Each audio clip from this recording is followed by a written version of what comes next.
বিসমিল্লাহির রহমানির রহিম। আমি বিশ্বনাথ শরীফ বরবাদ থেকে বলছি।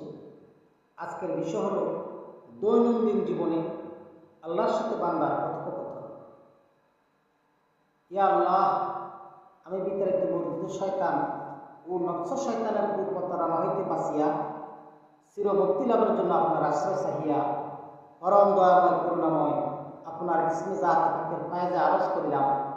সওয়াল করব না, সওয়ালের ভান করব না, ইসরাফ করব না, বিনা ইজাজতে কাহারও কোনো জিনিস ধরব না, মুর্শিদের জ্ঞান খেলের বাহিরে যাব না, হালাল খানা খাবো, কম ঘুমাবো, দুনিয়াবি কথাবার্তা কম বলবো, কলেমা, নামাজ, যাকাত, রোজা, হজ, দাওয়াত, তালিম, জিকির, ইবাদত, ইকরামুল মুসলিমিন, সহিনিয়ত, পীর উস্তাদ ও মাতা পিতার খেদমত বেশি বেশি করব। আয় আল্লাহ, অবশ্যই আমি আপনার দিকেই মুখ ফিরাইলাম। আপনি আসমান জমিন সৃজন করিয়াছেন, আমি অংশীবাদীদের দলভুক্ত নই।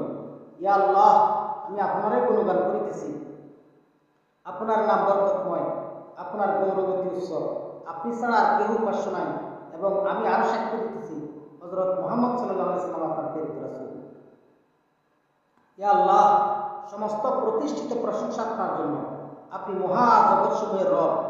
হে পরম দয়াময় করুণাময়, ধর্মকালের মালিক, বিচারের দিনের স্বামী, আমি আপনারই গোলামীয় দাসত্ব করি এবং আপনারই কেরামতের মুস্তাকি সাহায্য চাই। আয় আল্লাহ, আমাকে সিরাতুল মুস্তাকিমের পথে পরিচালিত করেন, তাহাদের পথে যাহাদের উপর আপনি আমার দান করিয়াছেন, তাহাদের পথে নয় যাহাদের উপর আপনি গজব দিয়েছেন।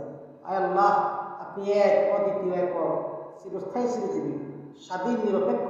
আপনি কখনো জন্ম হন না, জন্ম দেন না, কিন্তু সৃষ্টিকর্তা, এবং কেউই আপনার সমতুল্য নয়, কিছুই আপনার সমতুল্য নয়।